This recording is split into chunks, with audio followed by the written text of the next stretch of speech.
Hello viewers, आज हम discuss करेंगे क्लास 10 एनसीईआरटी क्लास 10 के पहले चैप्टर को, रियल नंबर को।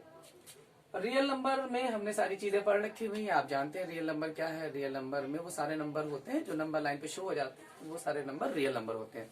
और इस चैप्टर में हम रियल नंबर की सारी प्रॉपर्टीज के बारे में ही पढ़ने वाले हैं। तो इसका जो पहला टॉपिक है वो है इक्विलेट डिवीजन लेम्मा, और इक्विलेट डिवीजन लेम्मा के बारे में आज हम डिस्कस करेंगे यहाँ पे। अच्छा, लेम्मा समझ लीजिए। लेम्मा क्या होता है? लेम्मा एक ऐसा स्टेटमेंट होता है जो प्रूव्ड होता है मैथमेटिक्स में। जैसे कि एक ऐसा स्टेटमेंट जो मैथमेटिकली प्रूव्ड हो, उसको हम लेम्मा बोलते हैं। अच्छा, अब देखिए ये डिवीजन लेम्मा का स्टेटमेंट क्या है, ये मैं लिख रखा हुआ है, इसको देख लें। ये स्टेट करता है कि for any two positive integer a and b, किसी भी दो पॉजिटिव इंटीजर ए और बी के लिए we can find two whole number. हम कोई दो नंबर ऐसे फाइंड कर सकते हैं क्यू और आर की ए विल बी इक्वल टू हो जाएगा बी क्यू प्लस आर के। यानी कि ये सिंपल सा तुम्हें ये कहना चाहता है कि अगर हम कोई भी दो रियल नंबर लेते हैं, दो पॉजिटिव इंटीजर लेते हैं, रियल नंबर में इंटीजर खास तौर से, फ्रैक्शन में इस तरीके का नहीं होगा। अगर हम दो नंबर इंटीजर लेते हैं तो हमें कोई दो नंबर और मिलेंगे जो एग्जिस्ट कर रहे होंगे, ठीक है ना, जो इस स्टेटमेंट को फॉलो करेंगे या इस स्टेटमेंट को सेटिस्फाइड करेंगे। अच्छा, इसको समझते हैं। अच्छा, और एक और चीज इसका एक और जो पार्ट है वो ये है कि यहाँ पे जो रिमाइंडर आएगा आर, वो हमेशा जो डिवीजर है हमारा बी, उससे हमेशा क्या होगा, छोटा होगा। 0 के बराबर भी हो सकता है आर, और 0 से बड़ा भी हो सकता है। इसको हम न्यूमेरिकली देखते हैं तो और हमें ज्यादा बातें क्लियर हो जाएंगी। देखिए, जैसे स्टेटमेंट हमें कह रहा है कि आप कोई भी दो पॉजिटिव इंटीजर ले लिए, तो अपने मन से कोई दो पॉजिटिव इंटीजर आप सोच सकते हैं। जैसे हमने देखिए यहाँ पे मान लें हमने एक इंटीजर ले लिया 5 और दूसरा ले लिया 13, ठीक है ना। अब 5 और 13 अगर हमने दो नंबर ले रखे हुए हैं तो कहीं ना कहीं पे दो और नंबर हमें मिलेंगे, क्यू और आर, हमें उनको तलाशना है। वो दो नंबर मिलेंगे जो क्या करेंगे, एक एग्जिस्ट करेंगे। अगर हम 13 को उन तीनों नंबर यानी कि 5 और जो दो नंबर हम तलाशने वाले हैं उनकी फॉर्म में लिखेंगे तो हम 13 को इस तरह से लिख सकते हैं। देखिए, अब उनको फाइंड करने के क्या तरीका है, आप डिवाइड कर लें। 13 को डिवाइड करें तो हमें क्या मिलेगा, 5 2 जा 10, रिमाइंडर कितना आ गया, 3 आ गया। तो आप देखिए कि आपके पास ये दो नंबर थे, दो पॉजिटिव इंटीजर थे, एक 5 था और दूसरा 13 था। आपको दो और नंबर मिल गए, फाइंड आउट आपने कर लिए। एक 2 फाइंड आउट कर लिया और एक 3 फाइंड आउट कर लिया। अब डिवीजन लेम्मा के हिसाब से देखिए, वो कहता है कि ए विल बी इक्वल टू लिखा जा सकता है बी क्यू प्लस आर। तो यहाँ पे हम क्या लिख सकते हैं, क्या यहाँ पे लिख सकते हैं 13 will be equal to 5 into 2 plus 3। हाँ, बिल्कुल लिख सकते हैं, 5 2 10 और 3 13, ठीक है ना। यही क्या है, इसको क्या बोलते हैं, ये है हमारा डिवीजर, ठीक। और ये हमारा 13, ये हमारा डिवाइडेंट है। और 2 हमारा क्या है, इसी को हम शो करते हैं, ये 2 क्वोशिएंट है। और R हमारा रिमाइंडर है, ठीक। अगर हम डिवीजर को B से शो करें, डिवाइडेंट को A से शो करें, क्वोशिएंट को Q से शो करें और रिमाइंडर R को स्मॉल r से शो करें, तो हमें ये नजर आएगा कि 13 की जगह पे क्या लिखें, A will be equal to 5 की जगह पे क्या लिखें, देखिए वो डिवीजर है, वो B है, और इनटू क्वोशिएंट 2, क्वोशिएंट है Q, और प्लस रिमाइंडर R 3 है, तो R3 की जगह पे R लिखेंगे हम। तो हमारा डिवीजन लेम्मा का जो एल्गोरिथम का स्टेटमेंट है वो ट्रू हो जाता है, ठीक है ना। अब आप अपने मन से कोई और दो नंबर सोच सकते हैं, तो दो नंबर जैसे ही सोचेंगे तो आपको कोई दो नंबर उसमें फाइंड आउट आप आराम से कर लेंगे। जैसे देखिए, हम कोई और दो नंबर के बारे में सोचते हैं। जैसे मान लीजिए आप समझें 7 और 23। अब अगर ये दो नंबर हमारे पास है तो इनसे भी हम कोई ऐसे दो नंबर फाइंड आउट करेंगे जो A बराबर बी क्यू प्लस आर को सेटिस्फाई कर रहे होंगे। और इसको कैसे निकालेंगे, डिवाइड करके निकालेंगे। 23 से डिवाइड करेंगे तो हमें पता चलेगा कि 3 टाइम में 21 चला गया और ये बचा 2, तो हम क्या लिख सकते हैं 23 will be equal to 7 into 3 plus 2। ठीक है, और ये हमारे एल्गोरिथम के जो लेम्मा है उसके स्टेटमेंट को सेटिस्फाई कर रहा है। ये डिवीजन लेम्मा है। अभी न्यूमेरिकल्स आप हल करेंगे तो इसके बारे में और चीजें समझ में आएंगी। और खास तौर से यहाँ देखिए, ये जो 2 आ रहा है, ये 2 हमेशा 7 से कम होगा। एक और एग्जांपल लेंगे तो उससे आपको और बातें समझ में आती चली जाएंगी। देखिए, हम डिवाइड करेंगे 5 से 4 नंबर को और देखते हैं हम रिमाइंडर क्या क्या आ सकता है। देखिए, अगर हम 5 से डिवाइड करें 10 को तो 5 2 जा 10 और रिमाइंडर कितना आया 0। ठीक, यहां पे रिमाइंडर की वैल्यू आई 0। अगर 5 से हम 11 को डिवाइड करें तो 5 2 जा 10, रिमाइंडर की वैल्यू कितनी आई, वो 1 आई। ठीक, अगर हम 5 से डिवाइड करें 12 को तो रिमाइंडर की वैल्यू कितनी आई, वो रिमाइंडर की वैल्यू आई 2। अगर हम 5 से डिवाइड करें 13 को तो रिमाइंडर कितना आएगा,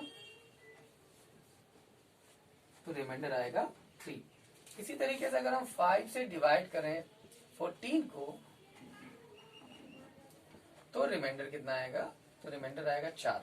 अब देखिए, स्टेटमेंट हमारा कहता है कि रिमाइंडर जो है वो 0 से बड़ा हो सकता है, 0 हो सकता है या 0 से बड़ा हो सकता है, लेकिन वो डिवीजर से हमेशा छोटा होगा। अब देखिए, डिवीजर हमारा क्या है, 5 है, तो रिमाइंडर कितना आ रहा है, 0 आ रहा है। रिमाइंडर 1 भी आ सकता है, रिमाइंडर 2 भी आ सकता है, 3 भी आ सकता है, 4 भी आ सकता है। आया है क्या 5 आ सकता है, चेक करके देखते हैं। अगर मान लीजिए हम इस नंबर को एक और बढ़ा दें 15, तो ये 5 3 जा 15 होगा, यानी कि रिमाइंडर फिर से क्या हो जाएगा, 0 हो जाएगा। आर की वैल्यू कभी 5 नहीं हो सकती।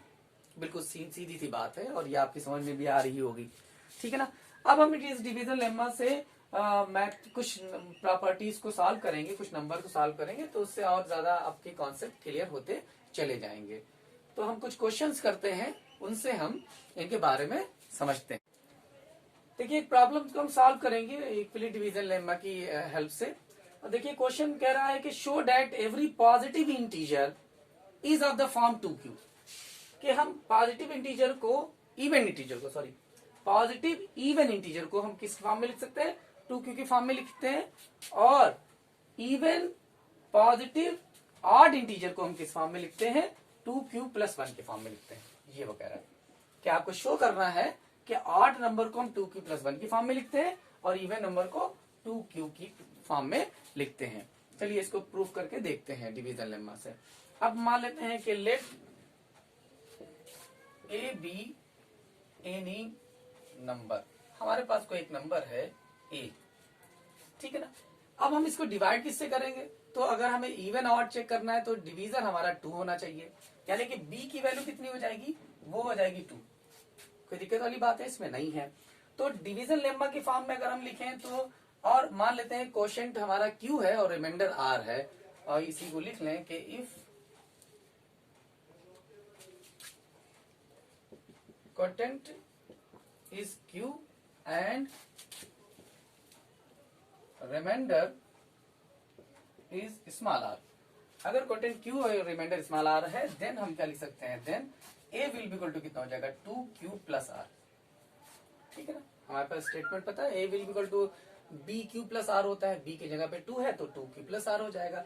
अब यहां देखिए, वेयर r की वैल्यू कितनी होगी, r की वैल्यू 0 और 1 होगी, क्योंकि हमें पता है कि इससे हमेशा कम होगी। तो इससे छोटे इंटीजर कौन है, इससे छोटे पॉजिटिव इंटीजर 0 और 1 ही है, तो r की वैल्यू 0 और 1 होगी।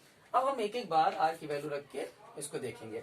अब देखिए, for r will be equal to 0, r will be equal to 0 पे क्या मिलेगा हमें, a will be equal to मिलेगा 2q + 0, यानी कि a will be equal to मिलेगा 2q।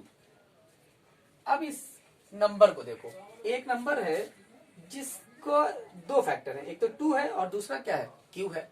तो 2 is a factor of a, अगर 2 a का एक फैक्टर है तो जाहिर सी बात है कि a इवन नंबर है।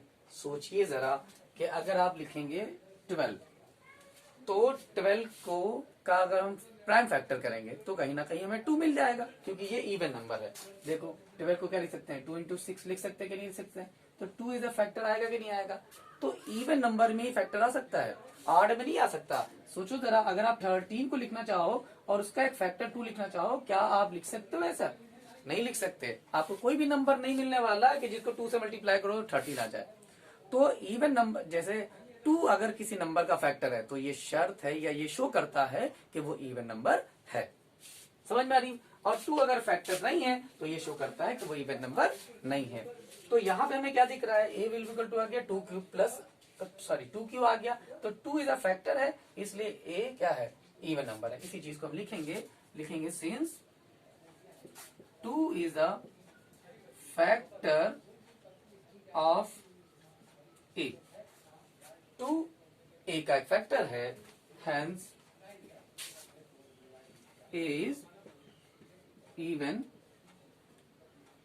इंटीजर। इवन क्या है, a एक इवन इंटीजर है, यानी कि इवन इंटीजर को हम 2q की फॉर्म में लिख सकते हैं। अब अगला देखेंगे, for r will be equal to 1 पे आ जाए, तो r will be equal to 1 पे a बराबर कितना हो जाएगा, a बराबर हो जाएगा, यहाँ पे देखिए r की वैल्यू 1 रख दी है, तो क्या हो जाएगा 2 क्यूब प्लस 1। क्या यहां से हम 2 कॉमन ले सकते हैं? नहीं ले सकते हैं, तो 2 a का फैक्टर नहीं हो सकता, इसलिए 2 क्यूब प्लस 1 क्या है, वो ऑड नंबर होगा। ठीक है ना। Here 2 is not a factor of a का 2 फैक्टर नहीं है, hence a is odd integer. a क्या होगा, ऑड इंटीजर होगा। अब लिखेंगे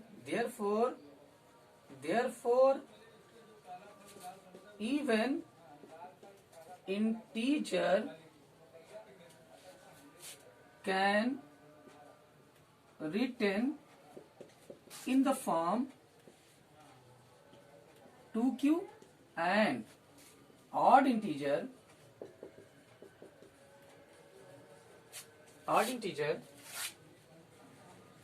can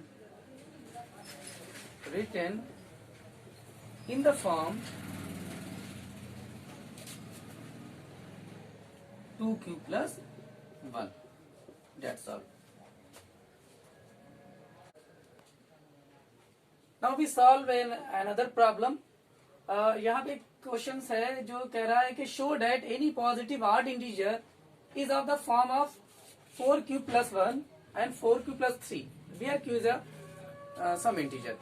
वो कह रहा है कि आप शो करिए कोई ऑड इंटीजर है जिसको हम लिख सकते हैं 4q plus 1 के फॉर्म में और 4q plus 3 के फॉर्म में, जहाँ पे q कोई भी एक इंटीजर है।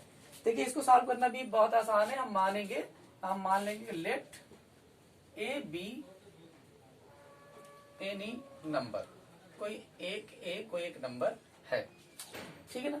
अब चूंकि वो यहाँ पे कह रहा 4q plus 1 के फॉर्म में, 4q plus q की फॉर्म में, इसलिए हम जो डिवीजर चूज करेंगे वो 4 चूज करेंगे।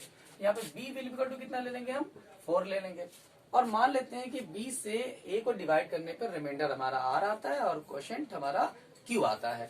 तो हम क्या लिख सकते हैं, a will equal to by algorithm, by division algorithm या division lemma, by division algorithm हम क्या लिख सकते हैं, a विल इक्वल टू लिख सकते हैं 4q a will equal to bq plus r होता है, तो b की जगह क्या लिख लेंगे, हम 4 लिख लेंगे, तो a विल इक्वल टू हो जाएगा 4q प्लस r। अब हमें बताइए कि r की वैल्यू कितनी होगी। r की वैल्यू यहाँ पे क्या क्या हो सकती है, तो हमें ये पता है कि r की वैल्यू हमेशा 4 से छोटे इंटीजर होंगे, छोटे पॉजिटिव इंटीजर होंगे, तो r की वैल्यू क्या होगी, 0 से बड़ी हो सकती है और 4 से छोटी हो सकती है। तो 0 से बड़ी और 4 से छोटी वैल्यू कौन कौन सी होगी, तो r की वैल्यू 0 हो सकती है, 1 हो सकती है, 2 हो सकती है, 3 हो सकती है। बिल्कुल बात क्लियर हो रही होगी आपको। अच्छा अब हम करेंगे क्या, अब हम r की वैल्यू 0 पे चेक करेंगे, 1 पे चेक करेंगे, 2 पे और 3 पे चेक करेंगे, और देखेंगे किन किन पे इवन आता है, किन किन पे ऑड आता है, या सब पे ऑड आता है या सब पे इवन आता है, इसको चेक करेंगे तो हमें बिल्कुल सारी बातें क्लियर हो जाएंगी। अब देखिए, अब हम सॉल्व करते हैं। मान लेते हैं कि एट r बराबर 0, r बराबर 0 पे हम चेक करेंगे तो a will be equal to कितना हो जाएगा 4q प्लस 0 हो जाएगा। r की वैल्यू 0 रख दी अपने यहाँ पे, तो a की वैल्यू कितनी आ गई भैया 4q आ गई। अब अगर 4q को गौर से देखो तो a will be equal to कितना हो जाएगा, इसको क्या लिख सकते हैं 2 इंटू 2q, यानी कि a will be equal to, इसको अगर हम m कंसीडर करें तो 2m लिख सकते हैं, ठीक है ना। और हमें पता है कि 2q क्या होता है, इवन नंबर होता है, तो 2m भी क्या होगा, इवन नंबर होगा, इसलिए ये क्या हो जाएगा 2m क्या हो जाएगा, even number. 2 is a factor, 2 एक फैक्टर है इस नंबर का, a का एक फैक्टर आ गया 2, इसलिए ये कैसा नंबर हो गया, इवन हो गया। तो हम यहाँ लिख दें कि 2 is a factor of a, 2 is a factor of a, so 4q plus 0 is an even number। ये कैसा नंबर है भाई, ये एक इवन नंबर हो गया हमारे पास, ठीक है ना। अगला लेंगे at r will be equal to 1 पे चेक करेंगे तो हमें a की वैल्यू कितनी मिलेगी, a will be equal to मिलेगा 4q प्लस 1। अब देखिए यहां से हम 2 को कॉमन नहीं ले सकते, देखिए यहाँ तो 2 है, इस टर्म में तो 2 है, लेकिन इस टर्म में 2 नहीं है, 2 कॉमन नहीं आ सकता, इसलिए ये क्या आ जाएगा, ये ऑड नंबर आ जाएगा। लेकिन हम उसको लिखेंगे, देखिए यहाँ से हम कैसे लिखेंगे, हमें ऑड नंबर का पता है। देखिए हम यहाँ एक चीज लिख लें, हमने इससे पहले पढ़ा था भाई 2q जो होता है ये इवन नंबर को लिख सकते हैं हम 2q की फॉर्म में, और 2q प्लस 1 की फॉर्म में हम किसको लिख सकते हैं, जहाँ पे q कुछ भी हो सकता है, q की जगह पे आप l लिखो, m लिखो, कुछ भी लिखो, उससे कोई मतलब नहीं है, यहाँ पे एक वेरिएबल है ये क्या होता है, ये एक ऑड नंबर होता है। अगर इस फॉर्म में ये नंबर आ गया तो ये एक ऑड नंबर होगा। हम इसको चेक करते हैं, देखिए a will be equal to कितना है 4 को हम लिख सकते हैं 2 इंटू 2q अब प्लस 1, इसमें कोई दिक्कत वाली बात है नहीं है। तो हम यहाँ a बराबर क्या लिख सकते हैं 2, और 2q को क्या मानेंगे m मान लें, तो 2m प्लस 1। हमने क्या माना है कि let 2q will be equal to m, 2q को हमने m कंसीडर कर लिया है। अब जरा गौर करिए, ये उसी फॉर्मेट में आ गया ना, 8 नंबर वाले फॉर्मेट में। देखिए 8 नंबर का फॉर्मेट क्या होता है, 8 नंबर का फॉर्मेट होता है 2q प्लस 1। 2q प्लस 1 के फॉर्म में कोई नंबर है तो वो हमेशा क्या होगा, 8 नंबर होगा। तो हमें क्या दिख रहा है कि ये 2q प्लस 1 की फॉर्म में, यानी कि 2m प्लस 1 आ गया, यानी कि 2q प्लस 1 की फॉर्म में ये आ गया। सो 4q plus 1 is odd number. कैसा नंबर है, ये एक ऑड नंबर है, ठीक है। आगे चेक करते हैं, देखो यहीं पे चेक कर ले, देखिए at r will be equal to 2 पे, r will be equal to 2 पे चेक करेंगे तो a will be equal to कितना हो जाएगा 4q प्लस 2। अब यहाँ पे देखो a भैया देखो यहाँ पे 2 कॉमन आ जाएगा, फौरन आसानी से कॉमन आ रहा, अगर 2 कॉमन ले लेंगे तो क्या आ जाएगा 2q प्लस 1 आ जाएगा, और इसको हम क्या कंसिडर कर लेंगे, m कंसिडर कर लेंगे तो कितना आ जाएगा 2m आ जाएगा। हमने क्या मान लिया, लेट 2q प्लस 1 को हमने क्या मान लिया, m मान लिया। अब देखिए ये किस फॉर्म में आ गया, ये तो 2q की फॉर्म में आ गया। 2q क्या होता है, इवन होता है, सॉरी लिखा हुआ है, क्या होता है वो, इवन होता है, ठीक है ना। Hence a is, hence 4q plus 2 is even number, ठीक है। अगले नंबर को चेक करते हैं, r at r will be equal to किस पे, अब r की वैल्यू कौन सी लेंगे, 3 लेंगे, r की वैल्यू हम 3 ले लेंगे, तो हमारे पास जो a आएगा वो कितना आ जाएगा 4q प्लस 3 आएगा। देखिए बड़े गौर से इसको देखिएगा, अगर हम ये लिखें 3 को क्या लिख सकते हैं 2 प्लस 1 लिख लें, कोई दिक्कत वाली बात नहीं है। अब इन दोनों से हमें क्या मिल जाएगा कॉमन, इन दोनों से हमें 2 कॉमन मिल जाएगा, तो ये क्या हो जाएगा 2 कॉमन ले लेंगे तो हमारे पास क्या बचेगा 2q प्लस 1 और प्लस 1। अगर हम इसको m कंसीडर करें तो क्या मिलेगा हमें 2m प्लस 1। अब बताइए यहाँ पे a किस फॉर्म में, फॉर्मेट में आ गया, ऑड नंबर के फॉर्मेट में आ गया, क्योंकि 2q प्लस 1 जो होता है वो ऑड नंबर का फॉर्मेट होता है, ठीक है ना, इसलिए 2m प्लस 1 भी ऑड नंबर ही होगा। तो क्या लिखेंगे, हेंस यहाँ पे लिख सकते हैं 2q प्लस 1 बराबर हमने क्या माना है, m मान रखा हुआ है, हमने क्या कंसीडर कर रखा हुआ है, लेट मान रखा हुआ है 2q प्लस 1 बराबर m, ठीक है ना। देखिए hence 4q plus 3 is odd number, ठीक है ना। अब आप समझ गए, देखिए 4q प्लस 1 ऑड नंबर है और 4q प्लस 3 ऑड नंबर है, बाकी ये दोनों क्या है, इवन नंबर है, ठीक है ना। अब नीचे आप लिख लेंगे कि देयरफॉर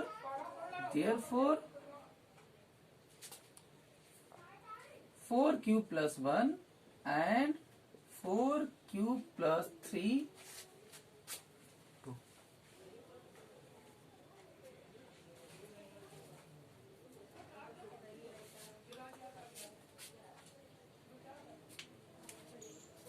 are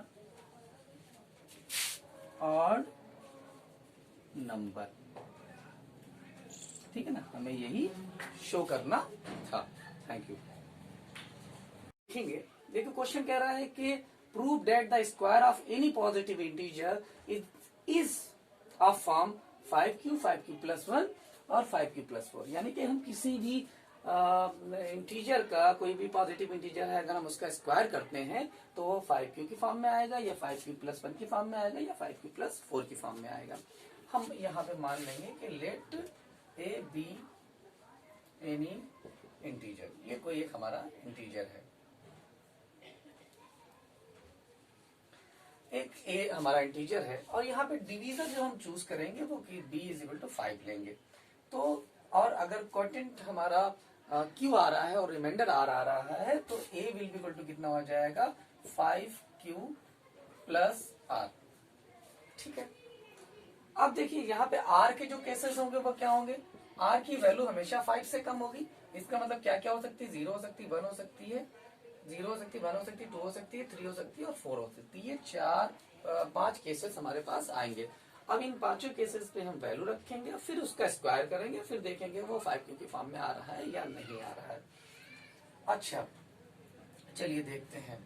एक काम अगर कर लें, अगर हम क्वोटिएंट को यहाँ पे m लिख लें तो भी हमारा और इजी हो जाएगा क्वेश्चन, क्योंकि जो वैल्यू हमें मिलने वाली है उसको फिर हम q में कन्वर्ट कर लेंगे। देखिए कैसे, अब at r will be equal to 0 पे देखिए आपका जो नंबर होगा वो कितना हो जाएगा, 5m हो जाएगा। ठीक है, अब नंबर का स्क्वायर करिए तो a square will be equal to कितना हो जाएगा, 5m का स्क्वायर, 5m का स्क्वायर यानी कि 25m हो जाएगा। क्या 25 में से 5 हम बाहर ले सकते हैं, बिल्कुल ले सकते हैं। तो 5 इंटू 5m हो जाएगा। इस 5m को हम क्या मान लेंगे, इस 5m को हम q मान लेंगे। तो देखिए स्क्वायर को हम किस फॉर्म में लिख रहे हैं, 5q की फॉर्म में लिख सकते हैं। अच्छा, next at r will be equal to 1 पे देखें तो 1 पे हमारा नंबर जो a होगा वो कितना हो जाएगा, 5m प्लस 1 हो जाएगा। यहाँ पे क्वोटिएंट को हमने m मान लिया है, इसलिए मान लिया है क्योंकि हमारा क्वेश्चन में वो q कह रहा है लाने के लिए। इसलिए अगर हम इसको m पहले से q रखते तो फिर यहाँ पे जहमत हो सकती थी, इसलिए हमने उसको पहले से ही m मान लिया है। ठीक है ना। अब देखिए नंबर हमारा ये हो गया, r बराबर 1 पे, यहाँ 1 रख के देखिए r बराबर 1 पे ये नंबर हो गया। अब इसका स्क्वायर करिए, क्योंकि वो स्क्वायर की बात कर रहा है। स्क्वायर करेंगे तो कितना हो जाएगा, 5m प्लस 1 का होल ऑफ स्क्वायर। जरा इसका स्क्वायर करेंगे तो ये आएगा 25m स्क्वायर प्लस 10m और प्लस 1। जरा इनमें से कुछ कॉमन है, बिल्कुल कॉमन है, 5 कॉमन है और m भी कॉमन है। 5 सिर्फ हम कॉमन लें, m की कॉमन लेने की जरूरत नहीं, क्योंकि हम 5 लेंगे, बाकी जो चीज आएगी हम उसको m मान सकते हैं। देखिए सिर्फ 5 कॉमन लेंगे हम, तो हमारे पास क्या मिलेगा, 5m स्क्वायर प्लस 2m और फिर प्लस 1। अब इसको अगर हम q माने तो क्या मिलेगा हमें, 5q प्लस 1। यानी कि हम स्क्वायर को किस फॉर्म में लिख पा रहे हैं, यहाँ पे 5q प्लस 1 की फॉर्म में लिख पा रहे हैं, और यहाँ पे हम स्क्वायर को किस फॉर्म में लिख पा रहे थे, 5q की फॉर्म में लिख पा रहे थे। यानी कि स्क्वायर को 5q प्लस 1 की फॉर्म में लिख सकते हैं। इसी तरीके से एट r बराबर 2 पे हम देखेंगे तो a will be equal to कितना हो जाएगा, 5m प्लस 2। अब जरा इसका स्क्वायर करिए तो a स्क्वायर बराबर कितना हो जाएगा, 25m स्क्वायर। इस पूरे का स्क्वायर करेंगे और प्लस कितना हो जाएगा, 5 टू 10 टू 20m और प्लस 2 टू 4। अब गौर से देखें, इसमें से भी हम कॉमन ले सकते हैं, 5 कॉमन ले सकते हैं, तो कितना बचेगा, 5m square plus 4m plus 4। अब अगर हम इसको q कंसीडर करें तो a स्क्वायर किस फॉर्म में आ जाएगा, 5q प्लस 4 की फॉर्म में आ जाएगा कि नहीं आ जाएगा। और ये भी हमें प्रूफ करना है कि 5q प्लस 4 की फॉर्म में भी स्क्वायर को लिख सकें। तो देखिए यहाँ पे जो स्क्वायर आ रहा है नंबर का, वो किस फॉर्म में आ रहा है, 5q प्लस 4 की फॉर्म में। अब हमारे पास 2 केसेस और बचे हैं, 3 और 4 के। तो इसको भी देख लेते हैं। एट r बराबर 3 पर, r बराबर 3 पर हमारे a की वैल्यू कितनी हो जाएगी 5m प्लस 3 हो जाएगी। जब हम इसका स्क्वायर करेंगे तो कितना हो जाएगा 25m स्क्वायर प्लस, देखें 25m स्क्वायर प्लस 5 3 जार 15 और 2 जार 10 30 और फिर प्लस 9। यहां पे देखिए यहाँ 5 है, यहाँ 5 है, यहाँ हम 5 बना सकते हैं, 9 को ब्रेक कर लेंगे 4 प्लस 5 में, तो 25m square plus 30m plus 5 plus 4। अब यहां हम कंसीडर कर सकते हैं कि हम यहां से कॉमन ले लेंगे 5, तो 5 हमारा कॉमन आ जाएगा, कितना बचेगा 5m square plus 6m plus 1 और प्लस 4। अब इसको अगर q मान ले तो हमारा a स्क्वायर किस फॉर्म में आ जाएगा 5q प्लस 4 की फॉर्म में आ जाएगा। यहाँ देखिए नंबर का स्क्वायर फिर 5q प्लस 4 की फॉर्म में आ गया। बहुत प्यारे सवाल है। लास्ट हम देखते हैं at r will be equal to 4 के ऊपर, तो a कितना हो जाएगा, नंबर कितना हो जाएगा 5m प्लस 4 हो जाएगा। जब हम दोनों तरफ स्क्वायर करेंगे तो कितना हो जाएगा 25m स्क्वायर, ये कितना हो जाएगा 2240m प्लस 16 को हम तोड़ लेंगे, 25m square plus 40m plus 15 plus 1। अब देखिए इनमें से क्या कॉमन है, इनमें से 5 कॉमन है, 5 कॉमन ले लेंगे तो कितना बचेगा 5m square plus 8m plus 3 plus 1। अगर हम इसको q कंसीडर करें तो हमारे पास क्या मिलेगा 5q प्लस 1। तो हम जब भी देख रहे हैं हमारा जो नंबर का स्क्वायर है या तो वो 5q की फॉर्म में आ रहा है, या 5q प्लस 1 की फॉर्म में आ रहा है, या 5q प्लस 4 की फॉर्म में आ रहा है, या 5q प्लस 4 की फॉर्म में आ रहा है, या 5q प्लस 1 की फॉर्म में आ रहा है, 5q प्लस 3 5q प्लस 2 की फॉर्म में नहीं आ रहा। और यही हमें प्रूफ करना था। Thank you very much.